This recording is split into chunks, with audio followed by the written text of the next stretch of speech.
ළමයි මේ ආයුබෝවන් කියලා ප්‍රාර්ථනා කරනවා. අද මම කතා කරන්න බලාපොරොත්තු වෙන පාඩම තමයි පුතේ මේ ඔයාලගේ සාහිත්‍ය සංග්‍රහයේ එන තුන්වන පාඩම. තුන්වන පාඩම යටතේ තියෙන්නේ හානාහිය පානාඩ හැරෙන්දෙනේ කියන ජන කවිය හා සම්බන්ධ වුණ පාඩම. එතකොට මම කලින් වීඩියෝ එකේ සඳහන් කළා කවියක් කියලා කියන්නේ මිනිසාගේ හදවතට ඇති අති සමීපතම කලා මාධ්‍ය තමයි කවිය කියලා කියන්නේ. එතකොට රසවත් වූ වැකිය කවියක් කියලා විශ්වනාථ කියන සංස්කෘත කාව්‍ය විචාරකයා හඳුන්වලා තියෙනවා. කවිය ගැන කතා කරද්දී කවිය ප්‍රධාන ප්‍රභේද දෙකකට වර්ග කරන්න පුළුවන්. එකක් තමයි ජන කාව්‍ය සාහිත්‍ය, අනිත් එක තමයි සම්භාව්‍ය සාහිත්‍ය. එතකොට මේ කොටස් දෙක අතර සම්භාව්‍ය සාහිත්‍ය කියලා කියන්නේ අනුරාධපුර යුගයේ ඉඳලා කෝට්ටේ යුගයේ අවසානයේ දක්වා වියත් යයි සම්මත බහුශ්‍රතයන් විසින් රචනා කරන ලද සාහිත්‍ය සම්භාව්‍ය සාහිත්‍ය ගණයට අයත් වෙනවා. ඉතින් මේ ජන සාහිත්‍ය කියලා කියන්නේ සාමාන්‍ය ජනයා අතින් ව්‍යවහාර වුණු සාහිත්‍ය විශේෂයක් තමයි ජන සාහිත්‍ය කියලා කියන්නේ. ජන සාහිත්‍ය යටතේ තියෙන එක සාහිත්‍ය මාධ්‍යයක් තමයි ජන කවිය කියලා කියන්නේ. ජන කවියක් කියලා කියන්නේ මොකක්ද? ජන කවියක් කියලා කියන්නේ මිනිසාගේ හිතෙහි ඇතිවන විවිධ භාවයන්, පාළුව, තනිකම, විරහව, දුක, වේදනාව, ඔන්න ඔය කියන විවිධ හැඟීම් යට සමනය කර ගැනීම සඳහා, යටපත් කර ගැනීම සඳහා රචනා කරන ලද කාව්‍ය විශේෂය අපි හඳුන්වනවා ජන කාව්‍ය කියලා. ඉතින් මේ ජන කාව්‍යයේ ඉතිහාසය ගැන විමසීමේදී ජන කවිය පිළිබඳ ශේෂ වුණ සාක්ෂි, ඉතිරි වුණ සාක්ෂි අපිට හොයාගන්න අමාරු වුණත් පරමත්ත ජෝතිකාවේ තියෙන සඳහනකට අනුව අපිට කියන්න පුළුවන් මේ ජන කාව්‍ය සාහිත්‍ය නැත්නම් ජන කවිය අනුරාධපුර යුගයේ දක්වා ඈත අතීතයකට විහිදී යනවා කියලා. එතකොට ඒකේ තියෙනවා ජන කවිය පිළිබඳ සඳහනක්. මග අඩ අසබඩ කෙතක් රකිමින් සිටපු ගැමි කාන්තාවක් විසින් ත්‍රිලක්ෂණය පිළිබඳ මෙනෙහි කරමින් ගායනා කරන ලද ජන ගීයක් අහලා සංඝයා වහන්සේට නමක් රහත් වුණා කියන කතා පුවත. ඉතින් ඒ කාරණේ පදනම් කරගෙන අපිට කියන්න පුළුවන් මේ ජන කවියේ ඉතිහාසය අනුරාධපුර යුගයේ දක්වා ඈතට දිව යනවා කියලා. ඉතින් කොහොමද මේ ජන කාව්‍ය එදා ඉඳලා අද වෙනකම් විහිදී ආවේ? ජන කාව්‍ය වලට නිශ්චිත කතුවරයෙක් නැහැ. කවදා කොතනදී නිර්මාණය කළාද කියලා නිශ්චිත සඳහනක් නැති වුණත් ඒවා අද වෙනතුරුත් පවතින්නේ පුතේ. මේවා පවත්වාගෙන ආවේ මුඛ පරම්පරාවෙන් වන නිසා. ඉතින් මේ ජන කාව්‍ය ගැන කතා කරද්දී ජන කවියේ විවිධ ප්‍රභේද දැක ගන්න පුළුවන්. විවිධ වෘත්තීන් හා බද්ධුණු ජන කවි තියෙනවා. ඊට පස්සේ කෙලිසෙල්ලම් හා බැඳුණු ජන කවි, ආගමික ඇදහිලි හා විශ්වාස සම්බන්ධව බැඳුණු ජන කවි, ඔන්න ඔය විදිහට ජන කවි වල විවිධ ප්‍රභේද දැක ගන්න පුළුවන්. වෘත්තීන් හා සම්බන්ධ ජන කවි ගැන කතා කරොත් එහෙම ගොවිතැන හා බද්ධුණු ජන කවි, ඊට පස්සේ පැල් කවි, පතල් කවි, ගොයම් කවි, නෙළුම් කවි, ඔන්න ඔය වගේ වෘත්තීන් හා සම්බන්ධුණු ජන කවිත් තියෙනවා. ඊට අමතරව අපිට කතා කරන්න පුළුවන් පුතේ ආගමික ඇදහිලි හා විශ්වාස සම්බන්ධයෙන් බද්ධුණු ජන කවි මොනවද කියලා කතා කරොත් ගම්මඩු, පහන් මඩු, දෙවල් මඩු, ඔන්න ඔය ශාන්ති කර්ම හා ආශ්‍රිතව ගායනා කරන ගී විශේෂයත් අයත් වෙන ජන කාව්‍ය කියන ගණයට. එතකොට කෙලිසෙල්ලම් හා බැඳුණු ජන කවි මොනවද? ඒ යටතට ගන්න පුළුවන් උන්චිලි වාරම්, ලී කෙලි, හොලින්ද කෙලි, ඔන්න ඔය වගේ ජන කාව්‍ය නිර්මාණ ප්‍රභේදකරණයට කරන්න පුළුවන්.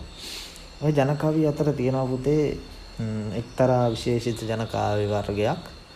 ඒවා මිනිසාගේ ජීවිතය හැඩගස්වා ගන්න, මිනිසාගේ අනාගත අභිවෘද්ධිය උදෙසා උපදේශ සපයන ජන කාව්‍ය විශේෂයක් තියෙනවා. අපි ඒවා හඳුන්වනවා දැනමුතු කමට කී ජන කවි හෙවත් උපදේශාත්මක ජන කවි කියන නාමයෙන්.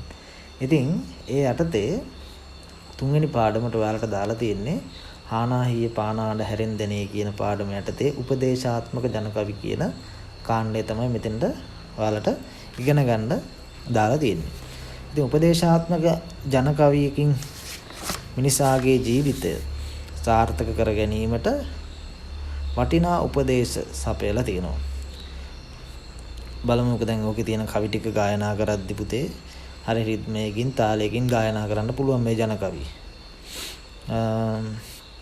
එතකොට ඒකේ තියෙනවා පළවෙනි කවිය.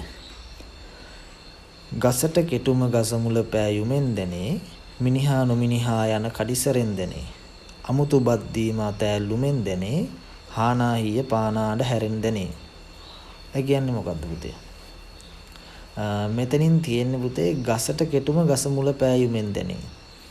ඒ කියන්නේ පුතේ අතීතයේ මිනිසුන් ගස් කපන්න ඒ වගේ විවිධ වෘත්තීන් ගත් කැපීම් වගේ දේවල් වල නිරත වුණේ පරව ආධාර කරගන්නේ. ඉතින් කැලේට ගිහිල්ලා මිනිස්සු මොකද කරන්නේ? තමන්ට අවශ්‍ය ගහක් තෝරාගෙන ඒ ගහ වටේට සුද්ධ කරලා ඉවරලා තමයි ඒ ගහට ගේ ගහ කපන්න සූදානම් වෙන්නේ. එතකොට ඒ ගහ මුල පායන්නේ ගහට තියෙන ආදරෙන් නිසාද? නෑ. ගහ කැපීමට අවශ්‍ය නිසා තමයි ගහ මුල පායන්නේ. එතකොට ගහ මුල පායන ආකාරයෙන් පේනවලු මේ මොකක්ද මේ මිනිස්සයා මේ ගහට කරන්න යන්නේ කියන කාරණේ. මිනිහා නොමිනිහා යන කඩිසරෙන් දැනේ. මේ මිනිහා මිනිහෙක්ද? එහෙම නැත්නම් ඌ අලසෙක්ද? මනුස්සකමක් ලැබලා හිටියට කිසිම අර්ථයක් නැති මිනිස්සෙක්ද කියන කාරණේ පේරනවා. ඒ මිනිස්සයාගේ කඩිසර භාවයෙන්. මොකද කම්මැලි මිනිස්සුන්ට ජීවිතේ ගමනක් නැහැ. අමුතු බද්දී මත ඇල්ලුමෙන් දැනේ. ඒ කියන්නේ අතීතයේ තිබුණ පුතේ මිනිස්සුන් එක්ක ගනුදෙනු කරද්දී මිනිසුන් හා විවිධ ගනුදෙනු සිදු කිරීමේදී විවිධ සංඥා භාෂණ ක්‍රම තිබුණා. ඉතින් නිවසකට කවුරු හරි ආවොත් එහෙම අමුත්තෙක් මොකද කරන්නේ?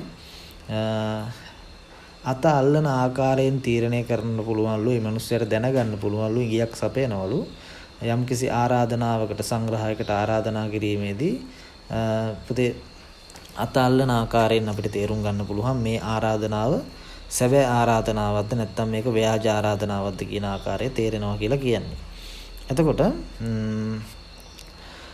හානාහිය පානාඩ හැරෙන් දැනේ. ඒ කියන්නේ පානු ලබන අඩහැරේ අනුව හානවද නැද්ද කියන ආකාරය මනාව අවබෝධ වෙනවා. සමස්තයක් විදිහට ගත්තොත් මේ කවියෙන් දෙන්නේ මිනිසෙකුගේ බාහිර හැසිරීමෙන් සහ ඔහුගේ ක්‍රියාකලාපයෙන් අපිට පුළුවන් මේ මිනිසයා කවුද කියන කාරණේ නිගමනය කරන්න පුළුවන් කියන එක තමයි මෙතනින් දෙන පණිවිඩය වෙන්නේ පුතේ. ඊළඟ කවියේ තියෙනවා නහින දෙහින කාලෙට පින් කෙරුම යුත වහින කලට කූරින් විල් වලින් නෙත බහින දියෙන් දෝතක් මුත් ගතොත් ඇත පණින රිලවුන්ට ඉනිමන් කමක් නැත කියලා. බලමු මේ කවිය මොකද්ද කියන්නේ කියලා. ඒ කියන්නේ පුතේ මනුස්ස සමාජයේ අපිට දැක ගන්න පුළුවන් පොදු සුලභ දසුණක් තමයි මෙතන මේ උපහාසයෙන් යුක්ත ජන කවියා වර්ණනා කරලා තියෙන්නේ. නහින දෙහින කාලයට පින් කෙරුම යුතු මිනිසුන්ට ආගමානුකූල ජීවිතයක් ගත කරන්න. නැත්නම් ආගමට බද්ධ වුණු ධර්මානුකූල ජීවිතයක් ගත කිරීමට නැත්නම් කොටින්ම කිව්වොත් ආගම ධර්මයේ සිහි වෙන්නේ වයෝ වෘද්ධ සමයටපත් වුණාට පස්සේ. මොකද එතකොට නුඹේ වලපය ගොඩපය අතර ඉන්න කාල පරිච්ඡේදය. ඉතින් ওই කාලෙදි තමයි මිනිසුන්ට ආගම ධර්මයේ හැසිරෙන්න ඕනේ. අපිට මේ ලෝකෙට වැඩක් කරගන්න බැරි වුණා හරි කමක් නැහැ පරලෝකෙට හරි වැඩක් කරගන්න ඕනේ කියලා මරණ බය දැනුණාට පස්සේ තමයි පුතේ ආගම ධර්මයේ කියන දේ මතක් වෙන්නේ. ඒක තමයි මෙතන මේ කවිය උපහාසයෙන් කියලා තියෙන්නේ. නහින දෙහින කාලෙට මිනිසුන්ට පින් කරන්න මතක් වෙන්නේ. ඒක හරියට නිකන් වහින කාලට කූරින් විල් වලින් නැත. වහින කාලයට විල් වලින් මාළු පැටව. බිත්තර පුපුරලා යමින් මාළු පැටව විල් වලින් මතුවෙනවා පොකුරු පිටින්. අන්න ඒ වගේ සුලභ සංසිද්ධියක් කියන එක තමයි මෙතන කියන්නේ. බහින දියෙන් දෝතක් මුත් ගතොත් ඇත. බැස යන ගංගාවකින් අපි දිය දෝතක් ගත්ත කියලා ඒක ගංගාවට දැනෙන්නේ නැහැ. ඒ වගේ තමයි පුතේ වයෝ වෘද්ධ සමයේ අපි ආගමානුකූල ජීවිතයක් ගත කිරීමට යොමු වුණා කියලා අපේ මනසට අපිට ඒකෙන් වෙන බඩදායක භාවය හරි අල්පයි. මොකද පින්දහම් කරන්න නම් ශරීර ශක්තිය තියෙන හොඳට බුද්ධිය වැටහීමක් තියෙන කාලේ අපි පින්දහම් කරන්න ඕනේ. එහෙම නැතුනොත් එහෙම වයෝ වෘද්ධ සමයේ ලෙඩ රෝගات එක්ක ව්‍යාධිත් එක්ක පිළිලා අපි ගිහිල්ලා පන්සලකට මේ ගිහිල්ලා අපිට ආගමානුකූල ජීවිතයක් ගත කරා කියලා අපිට ඒකෙන් වැටහෙන අපිට ඒකෙන් ගන්න පුළුවන් සාරයක් නැහැ. ඉතින් ඒක තමයි මෙතන කියන්නේ පණින රිලවුන්ට ඉනිමන් කමක් නැත. පැන පැන යන රිලවුන්ට ඉනිමන් බැඳ කියලා තේරුමක් නැහැ. ඌ කොහොමත් යන්නේ උඩින්නේ. පුතේ ඒක නිසා ඉනිමන් බැඳලා කිසි අර්ථයක් නැහැ. මෙතනින් කියන්නේ පුතේ ආගමානුකූල ජීවිතයක් ගත කිරීම සඳහා නිශ්චිත කාල සීමාවක් නැහැ. ඒකට සුදුසු සෑම අවස්ථාවකම අපි උත්සාහ ගන්න ඕනේ. වයෝවෘද්ධ සමයේ ආගමනුකූල ජීවිතයක් ගත කරනවා කියලා කියන්නේ නිකන් පණින රිලෝන්ට ඉනිමම් බැදීමක් වගේ නිෂ්ඵල කාර්යයක් කියන එක තමයි මෙතන පැහැදිලි කරලා තියෙන්නේ. ඊළඟ කවිය බලමු. වරද පෙනෙන තරමට වැරදුනා නොවේ. වරද ඇතත් නිකරුණ වැඩ කළා නොවේ. වරද පෙනෙති වැඩ නොගත් අයට ලොවේ. වරද නැති කෙනෙක් නැත සකිය මේ ලොවේ කියලා කියනවා. ඒ කියලා කියන්නේ පුතේ මේ මනුස්ස සමාජයේ ජීවත් වෙලා ඉන්න හැම මිනිස්සෙක්ම අපිට කියන්න බෑ ਸਰව සාධාරණයි හරි යහපත් කියලා අපිට එහෙම නාමකරණය කරන්න බෑ මිනිස්සු. මොකද පුතේ සුදු ඇඳගෙන ඉන්න කළු චරිත ගොඩාක් සමාජයේ ඉන්නවනේ. ඉතින් ඒක තමයි කියන්නේ පුතේ මිනිස්සු කියන ජීවීන් කොට්ටාසේ වැරදි කිරීම සාමාන්‍ය දෙයක්. ඒ වගේම කවුරු හරි කෙනෙක් මේ මිනිස්සයා යහ මාර්ගයට ගන්න ඒ මිනිස්සයාගේ වැරදි ටික පෙන්වලා දීලා ඒව හදාගන්න කියලා උපදේශයක් දුන්නොත් ඒක පිළි අරගෙන අපි මොකද කරන්න ඕනේ? අපේ වැරදි අඩුපාඩු හදාගන්න ඕනේ. එහෙම නැති වුණොත් එහෙම පුතේ අපි දැන දැනත් ඒ වැරද්දම නැවත කරනවා නම් ඒක වැරද්දක් බවට පත් වෙන්නේ නැහැ නේද? එතකොට එයා ඒක හිතාමතාම කරන දෙයක් බවට පත් වෙන්නේ. ඉතින් ඒක නිසා වරද පෙනිති වැඩ නොගත් අයට ලොවේ.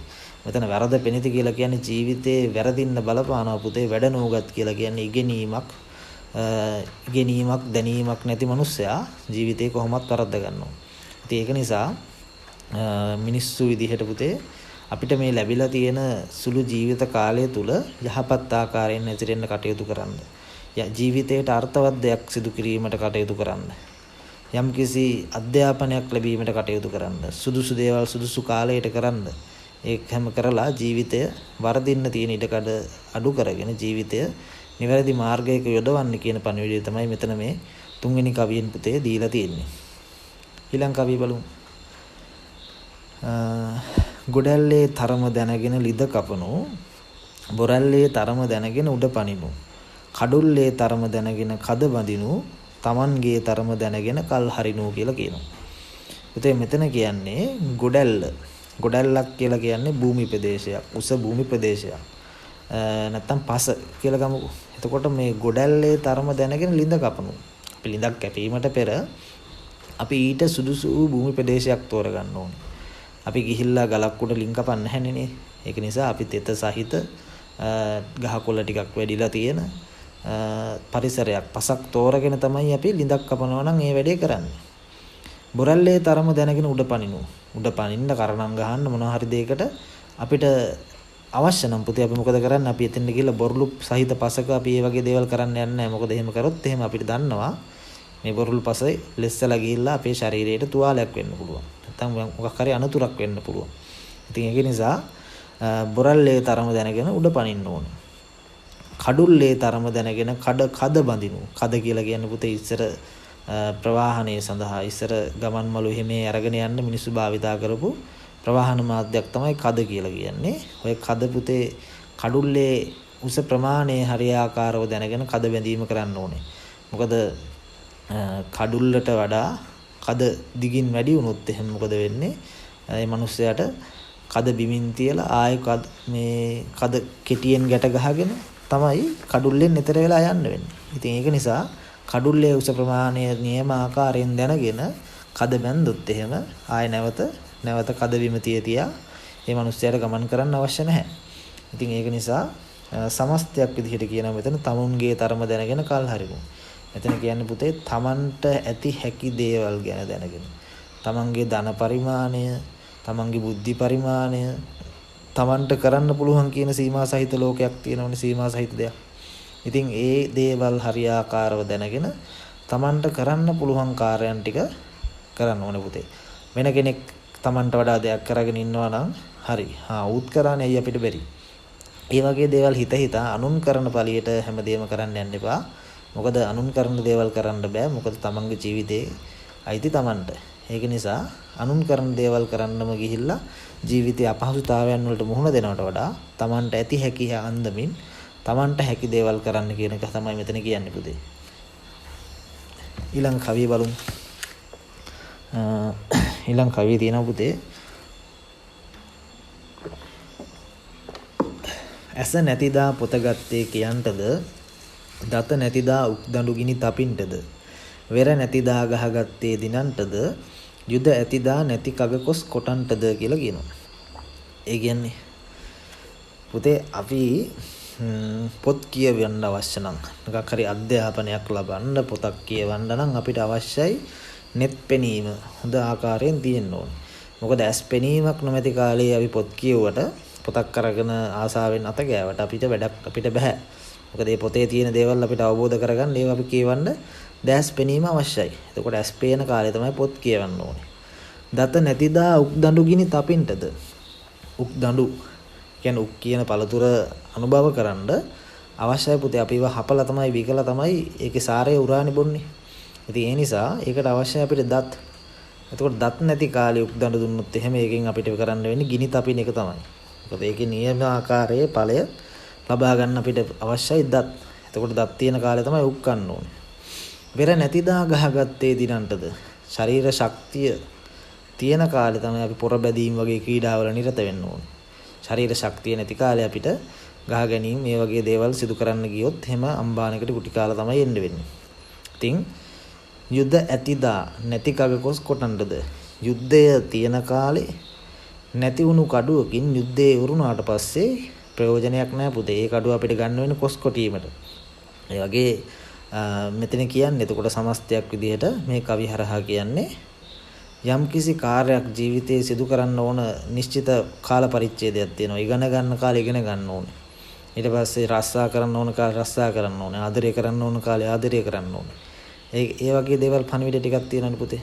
අපේ ජීවිතේ අපිට නිශ්චිත වයස් සීමාවල් වලට කළ යුතුයි කියන රාමුව ඇතුලේ කොටු කරපු සීමා සහිත ටිකක් තියෙනවා. අන්න ඒ වගේ දේවල් නිසි ආකාරව අපි ඒ කාලෙට කරන්න ඕනේ. මොකද ඒ කාලයේ මිස් වුණාට පස්සේ නැවත අපිට ඒ කාලයන් වල සිදු කළ යුතු කාර්යයන් කරන්න හැකියාවක් නැති වෙන නිසා. ඒක නිසා සුදුසු දේවල් සුදුසු කාලට කළ යුතු බව තමයි මෙතනින් එන උපදේශය පුතේ. එක්කුණ දාට උක්දන්නේ පැනිසේමා වෙන්නුණ දාට යක් දෙබරේ වදසේමා ගොසින් ගොසින් කටුවත්තේ යගසේමා ඉතින් ළඳේ කරවිල තිබ්බටු සේමා කියලා කියනවා. ඒ කියන්නේ මොකද්ද පුතේ? එක්කුණ දාට උක්දන්නේ පැනිසේමා. මෙතන මේ කියන්නේ පුතේ මේක දීලා තියෙන ගොඩක්ම විවාහ ජීවිතයක් ගත කරගෙන යන ප්‍රේමවන්තයන්ට හෝ ප්‍රේමවන්තියන්ට නැත්තම් අඹුසැමියන්ට දෙන පණිවිඩය. ජීවිතය සාර්ථක කර ගැනීමට. ආදරය කරන මුල් කාලේ නැත්තම් දෙදෙනෙකුගේ සබඳතාවයක ආරම්භයේ මුල් කාලේ හරියට නිකන් උක්දණ්ඩේ පැණි වගේ මිහිරීලු. වෙන්නුණ දාට යක් දෙබරේ වදසේමා. මේ දෙදෙනා අතර විරසක වීමක් ඇති වෙලා දෙදෙනාට දෙදෙනා තේරුම් ගැනීමක් නොමැති වුණු අවස්ථාවක පුතේ හරියට නිකන් යක් දෙබරයක් ඇවිස්සුනා වගේ දෙදෙනාට දෙදෙනාම පෙන්වන්න බැරි වෙනවා. ගොසින් ගොසින් කටුවත්තේ යගසේමා. ඉතින් ජීවිතයේ දෙදෙනාට දෙදෙනාටම දකිද්දි නිකන් ණයට අදුගලයි වගේ දෙදෙනාට දෙදෙනා හරි අප්‍රසන්නයි වෙනවා. කියන්නේ හොස්ත ළඟින් මැස්ස යන්න බෑ. දෙදෙනා මොකද කරගන්නේ? ගහ ගන්න පටන් ගන්නවා. ඉතින් ඒ නිසා ඉතින් ළඳේ කරවිල තිබ්බටු සේම කරවිලයි තිබ්බටුයි වගේ ජීවිතේම ඒ දෙදෙනාගේ තිත්ත භාවයටපත් වෙනවා. ඉතින් මෙතන සමස්තයක් විදිහට කියන්නේ යම්කිසි දෙදෙනෙකු අතර සබඳතාවයක් යහපත් ආකාරයෙන් පවත්වාගෙන යන්න නම් ඒ දෙදෙනාට දෙදෙනා තේරුම් ගැනීමක් මනාව වූ වටහා ගැනීමක් තියෙන්න ඕනේ. ජීවිතේ සාර්ථකව ඉහළට ගමන් කරන්න නම් ජීවිතේ සාර්ථක කර ගැනීමට නම් පුතේ දෙදෙනාට දෙදෙනා මනාව වූ වැටහීමක් සහ මනාව වූ තේරුම් ගැනීමක් තියෙන්න අවශ්‍යයි කියන කාරණය තමයි මෙතනදී සපයලා තියෙන උපදේශය. ඊළඟ කවිය බලමු. රන් විමනේ සිටිමුත් දුක නැති වෙද්ද පැනිමීයේ කෑමුත් බඩ ගිනි නැද්ද මිනි බරණින් සැදුමුත් ගත නොදිරද්ද පැනිවරකා ගසටත් එන නොවදිද්ද කියලා කියනවා. මෙතන කියන්නේ පුතේ බුදුරජාණන් වහන්සේ තමන්ගේ ධර්මයේ දේශනා කරපු අටලෝ දහම කියන සංකල්පය පිළිබඳව මෙනෙහි කරන ජනකවියා මේ ලෝකයේ තියෙන සියලුම දේවල් වල අනිත්‍ය භාවය මෙනෙහි කරලා තියෙනවා. රත්තරන් විමානයක සිටියත් අපිට මේ දුක කියන ධර්මතාවයෙන් ගැලවෙන්න බෑ. දුක සතුට කියන ධර්මතාවය රත්තරන් විමානයක ඉන්න මිනිස්සයාටත් දුප්පත් පැල්පතක ඉන්න මිනිස්සයාටත් හරි පොදු සනාතන ධර්මතාවය. පැණි මීයේ කෑමුත් බඩගිනි නැද්ද? මී පැණි සුවඳ විලවුන් ඔය රස මසවුලු දාගෙන ආහාරයට ගත්තත් පුතේ ඔය හැමදේම දීර්ණේ වුණාට පස්සේ දිරෙව්වට පස්සේ බඩගින්න කියන ධර්මතාවය නැවත ඉස්මතු වෙනවා. ඉතින් ඒක තමයි මෙතන කියන්නේ පොල් සම්බෝලයි බතුයි කෑවත් හැන් බේකන් කෑවත් බඩගින්න කියන ධර්මතාවය හැම දෙනාටම පොදුයි. මිනි බරණින් සැදුමුත් ගත නොදිරද්ද මණික් ආභරණ වලින් අපේ මුළු ශරීරයම සරසගෙන හිටියත් ව්‍යාධියට පත්වන එක නැත්තම් රෝගාතුර වෙන එක ශරීරයේ දි รา යාම කියන දේ නවත්තන්න බෑ. ඒකත් පොදු සනාතන ධර්මතාවයක්. මේ සියල්ලම අනිත්‍යයි. පැණිවරකා ගසටත් හින නොවදිද්ද. හින ගහද්දි පුතේ මේක පැණිවරකා ගහක්ද? මේක වටිනා ගහක්ද? ඒ වගේ දේවල් නෑ. තෝරා බේර බේර ඉන්නේ නෑ. ස්වභාව ධර්මයෙන් දඬුවම් දෙද්දි විනිශ්චයක් නෑ. තෝරා බේරීමක් නෑ. නියත ආකාරයට නියත විදිහට සියලුම දේවල් සිදු වෙනවා. ඉතින් මේ ජීවිතය කියන්නේ පුතේ අනිත්‍යයි. දුක සැප සතුට යස ආයස නිന്ദා ප්‍රශංසා මේ හැමදේම අපේ ජීවිතයට එල්ල වෙනවා. ඒ හැම දෙයක්ම අපි යථාර්ථය අවබෝධ කරගෙන මේ ජීවත් වෙලා ඉන ටික කාලේ පරාර්ථකාමී විදිහට ජීවත් වෙන්න ඕනේ. අපිට මේ ලස්සන ගේදොර පොතු පිටි රසමසවුලු අපි ආහාරයට ගත්තා. අපි ජීවිතය සාර්ථක කරගත්තා කියලා උඩඟුභාවයෙන් ඉන්න එපා. මොකද ජීවිතේ කඩා වැටුනොත් එහෙම එතනදී වෙන්නේ අපි යථාර්ථයේ ජීවත් නොවුනොත් එහෙම අපේ ජීවිතයේ සදාකාලික දුකට තමයි පත් වෙන්න වෙන්නේ පුතේ. ඒක නිසා මේ අනිත්‍යතාවය මෙනෙහි කරගෙන ජීවත් වෙලා ඉන්න සුළු කාලය තුල නිහතමානීව ජීවත් වෙන්න කියන පණිවිඩය තමයි මේ කවිය හරහා ලබා දීලා තියෙන්නේ. අඳුරු කරුවලේ පඳුරට මුවා වෙලා විදුලි එළිය දැක ගිනි හුලදියේ හෙලා අනුන් ලියන් දැක තමලියට තලතලා දුවන මුවන් දැක නොදමන් නෙළුව පලා කියලා කියනවා. මෙතන මොකක්ද කියන්නේ? අඳුරු කරුවලේ පඳුරට මුවා වෙලා. ඒ කියන්නේ පුතේ යම්කිසි ආකාරයකට ඉස්සර ගමන් බිමන් නැද්දි මිනිස්සු Tamanට අවශ්‍ය ආලෝකය සපයාගත්තේ හුලුවත්තකින්. හුලුවත්තක් කියලා කියන්නේ පොල් කොළ ටිකක් එකට එකතු කරලා හදන මේ පොල් කොළ මිටියක එකතුවක් තමයි හුලුවත්තක් කියලා කියන්නේ. ඒක දැල්ව ගත්තාම ගමන් බිමන් යන්න හරි මේ පහසුයි. ආලෝකයක් සැපේනවා. ඒකම තමයි ඉස්සර මිනිස්සු ගමන් බිමන් යන්න ආලෝකය සපයාගත්තේ. ඉතින් අඳුරු කරුවලේ පඳුරට මුවා වෙලා විදුලි එළිය දැක ගිනි හුලදියේ හෙලා. එක පාටම මේ මිනිස්යාට පේනවා දැන් එයාගේ ගමනාන්තයට පේනවා විදුලි ආලෝකයක් කොටනවා. ඒ කියන්නේ විදුලි අකුණක් ගහනවා. අකුණු පහරේ එළියෙන් මොකද කරන්නේ? එයා දකිනවා Tamanට යන්න තියෙන තව චුට්ට දුරයි. ඉතින් මේ මෝඩයා මොකද කරන්නේ? මේ Taman අතේ අරගෙන ආව ඉච්චර කාලයක් ආලෝකයේ සැපෙවපු හුලුවත්ත වතුරට දාලා නිවලා දානවා. ඉතින් එහෙම වුණාම ඉතුරු ටික යන්න බෑනේ පුතේ. මේ විදුලි එළිය හැම වෙලාවෙම තියෙන්නේ නෑනේ. ඒක සැනකින් ගහලා විදුලි කටල සැනකින්ම අතුරු දහන් වෙනවා. ආය අන්ධකාරයෙන් වැසිලා යනවා. ඉතින් ඒ ඉතුරු ටික ගමන් කරන්න මෙයාට ආලෝකය නැති වෙනවා. ඉතින් ගමනේ භාගයයි යන්න වෙන්නේ. එතකොට ගමනාන්තයේ තෙක් යනකම් Tamanට උපකාර කරපු මිනිස්සු අත්හරින්න එපා කියන එක තමයි මෙතන කියන්නේ. අනුන්ලියන් දෙක තමලියට තලතලා. ඒ කියන්නේ වෙනත් කෙනෙකුගේ අපි හිතමුකෝ අල්ලපු ගෙදර මේ මහත්තයා ගෙනල්ලා තියෙන ලස්සන නෝන කෙනෙක්. Tamanට ඉන්නේ හරි චාම් නෝන කෙනෙක්. ඔයා මොකද කරන්නේ? Taman අල්ලපු ගෙදර නෝනගේ තියෙන වෙනස්කම් බල Tamanගේ නෝනට අඩුපාඩු කියනවා. ඔබත් අර එහෙම හැදියන් අර බලපන් අර ගේනිගේ ලස්සන එක එක විවිධ ආකාරයේ දේවල් කියා ඒ මිනිස්සයා අපහසුතාවයට පත් කරනවා නම් මොකද වෙන්නේ පුතේ? තමන්ගේ ලියට තලනවා නම් අනුන් ලියන් දැකලා අනුන් ලියන්ගේ තියෙන යහපත් ගති ලක්ෂණ වගේ එක එක දේවල් කියා තමන්ගේ බිරිඳගේ නැති අඩුපාඩු හොයා ඒ බිරිඳ පීඩාවට පත් කර ඒ බිරිඳට කුටි බැට දෙනවා නම් දුවන මුවන් දැක නොදමන් නෙළුව පලා. මොකද වෙන්නේ? අවසානයේට මිනිහෙක් වනාන්තරයට ගිහිල්ලා කන්න කිසිම දෙයක් නැතුව පලාකොළ නෙලනෙලා ඉද්දී ඒ අසලින් දුවගෙන යන මෝරංචුවක් දැකලා පලා මිටි ටික විසික් කරලා මෝරංචුව පස්සට දුවගෙන යනවා. අන්තිමට මෝරංචුවත් නැහැ, පලාකොළ ටිකක් නැහැ. ඒ වගේ තමයි පුතේ. එහෙම වුණොත් එහෙම තමන්ගේ බිරිඳත් නැති වෙනවා, කවුරුත් තමන්ට නැති වෙනවා. ඉතින් මෙතන කියන්නේ තමාගේ ජීවිතේ තමාට ලැබිලා තියෙන දෙයක්. අනේ ලැබිලා තියෙන දේවල් වලින් සන්තුෂ්ටිතාවයටපත් වෙන්න. කියන්නේ ලද දෙයින් සතුටු වෙන්න කියන කාරණේ තමයි මෙතනදී මේ උපදේශාත්මක ජන කවිය හරහා ලබා දීලා තියෙන්නේ. ඉතින් ওই විදිහට උපදේශාත්මක ජන කවිය යටතේ කවි 8ක තේරුම මම කියලා දුන්නා සරල ආකාරයෙන්. ඉතින් මම හිතනවා ඔයාලට ඒක වැටහෙන්න ඇති කියලා.